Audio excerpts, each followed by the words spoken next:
What's up, guys, and welcome to the Dune Part 2 experience. This film has done something that I haven't felt in a very long time going to a theater. It felt like I had to be in a theater to see this and witness it, and I'm glad I did, especially in IMAX. If you haven't seen this film yet, I 100% you have to go see this in IMAX. If you saw the first one and you feel like part 2 might not be for you, get that dumb thought out of your head and throw it away. Whatever issues you had in part 1 are all gone in part 2, and with added reverence and beauty and just everything. The cinematography, the acting, the score. It felt like everyone for part 2, actors, the DP, the director, Denis Villeneuve, everyone just felt like they knew they had to knock this out of the park, and it became something I was not expecting, something beautiful. This film begins right after the end of part 1.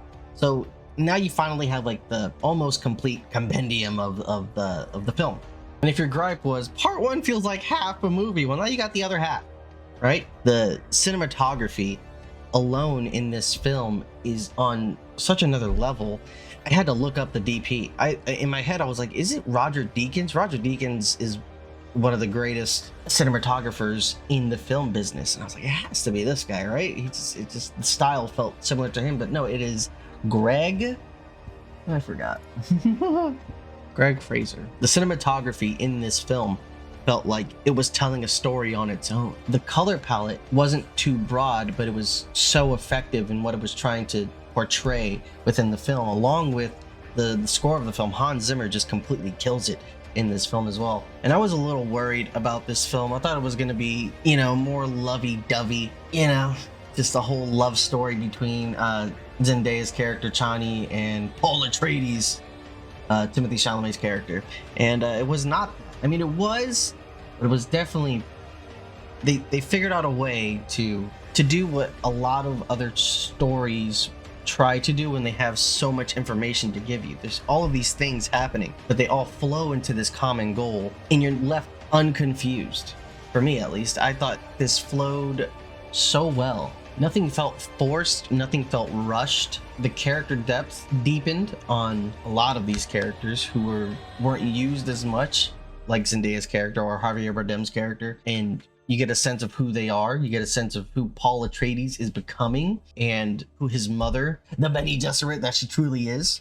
One person I was like kind of worried about that I didn't think would really fit into this, because I just saw him as Elvis Presley, Austin Butler's character. He blew me away with his Humpty Dumpty egghead self, dude. That was the scariest bald, no eyebrow having person I've ever seen. He was truly menacing in a Joker kind of way, where there's no reasoning with this kind of madness, and it was very effective.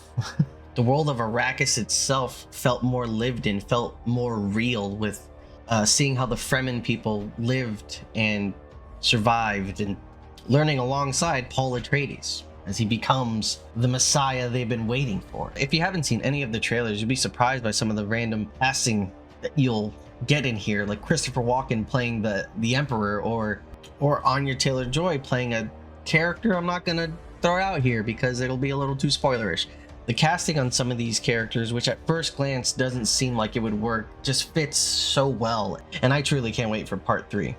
You don't even feel the runtime of almost 3 hours. The pacing was just perfect, and yeah, when the credits roll, you're just left wanting to watch part 3, and sadly we have to wait for that, but I will be there. So if you haven't seen this movie, go see this film in IMAX, please. It is too good. You would be doing yourself a favor. I give this film a grandfather worm out of 10. Denis, I hope he's doing all of them. I hope this isn't a Star Wars thing where they just decide to change out the fucking director and it becomes bad like Star Wars. Yeah, that's it for me.